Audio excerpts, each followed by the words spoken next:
ಅವರು ಇಂಥ ಒಂದು ವಿಚಾರಕ್ಕೆ ಹೋಗ್ತಾರೆ ಇಲ್ಲ ನಡ್ಕೊಳ್ತಾರೆ ಅನ್ನೋದು ನನಗೆ ಯಾವುದೇ ಕಾರಣಕ್ಕೂ ನಂಬಕ್ಕಾಗ್ತಾ ಇಲ್ಲ.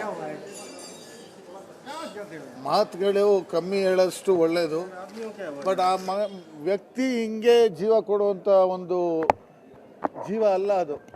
ಯಾವಾಗಲೂ ನಗ್ನಗ್ತಾ ಪ್ರೀತಿಯಿಂದ ವಿಶ್ವಾಸದಿಂದ ಎಲ್ಲರನ್ನೂ ಜೊತೆ ಕರ್ಕೊಂಡು ಹೋಗುವಂಥ ಒಂದು ವ್ಯಕ್ತಿತ್ವ ಹೊಂದಿರುವಂಥವ್ರು ಡಾಕ್ಟರ್ ರಾಯ್ ಅವರು. ಡೈಲಿ ನಮ್ಮ ಹತ್ರ ಮಾತಾಡ್ತಾ ಇರೋದು, ನಮ್ಮ ಹತ್ರ ಒಂಥರ ನನಗೇನೋ ಒಂದು ಸಂಕಟ ಬಂದಾಗ ನಾನು ಮಾತಾಡುವಂಥ ವ್ಯಕ್ತಿ ಅಂದರೆ ಡಾಕ್ಟರ್ ರಾಯ್.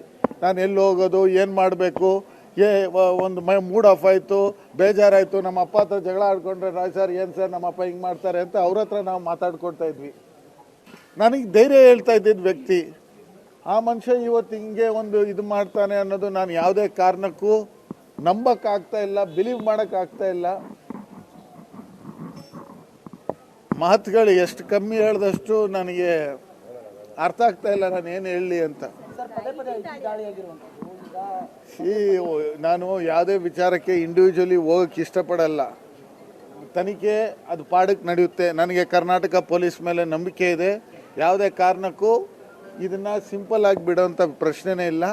ಅದ ಮೇಲೆ ತನಿಖೆ ಆಗುತ್ತೆ, ಜನ ಏನು ಮಾಡಬೇಕು ಅದು ಮಾಡ್ತಾರೆ. ನನಗೆ ನಾನು ಒಬ್ಬ ಮಗನಾಗಿ ಇವತ್ತು ನೋವಲ್ಲಿದ್ದೀನಿ. ನನಗೆ ಇದಕ್ಕಿಂತ ಮೇಲೆ ಕೇಳಬೇಡಿ ಅಂತ ಕೈ ಮುಗಿತೀನಿ.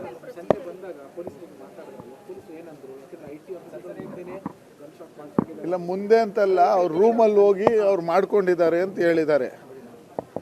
ಅವರು ತಾಯಿ ಹತ್ರ ಮಾತಾಡ್ತೀನಿ ಅಂತ ಮೇಲೆ ಹೋಗಿ ರೂಮಲ್ಲಿ ಮಾಡ್ಕೊಂಡಿದ್ದಾರೆ. ಅದನ್ನು ವಿಚಾರಗಳು ನಾವು ಅದು ಇನ್ನೂ ನನಗೆ ಡೀಟೇಲ್ಸ್ ಆಗಿ ಬಂದಿಲ್ಲ.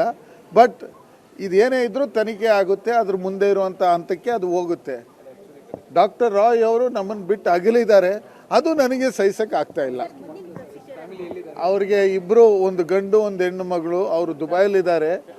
ಮೇಡಮ್ ಅವ್ರ ವೈಫ್ ಕೂಡ ದುಬೈಲಿದ್ದಾರೆ, ಅವ್ರು ಬರ್ತಾ ಇದ್ದಾರೆ. ಅವ್ರ ಮಕ್ಕಳು ದುಬೈಲೇ ಇದ್ದಾರೆ. ಅವರೆಲ್ಲ ಫ್ಯಾಮಿಲಿ ಅಲ್ಲಿ ಇರ್ತಾಯಿದ್ರು, ಅವ್ರು ಇಲ್ಲಿ ಬಿಸ್ನೆಸ್ ಮಾಡ್ತಾಯಿದ್ರು.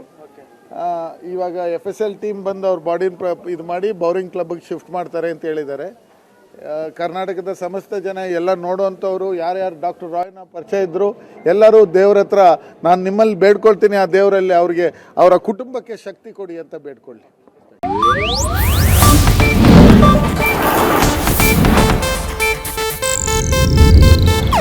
ಇದು ಏಷ್ಯಾನೆಟ್ ನ್ಯೂಸ್ ನೆಟ್ವರ್ಕ್ ಪ್ರಸ್ತುತಿ.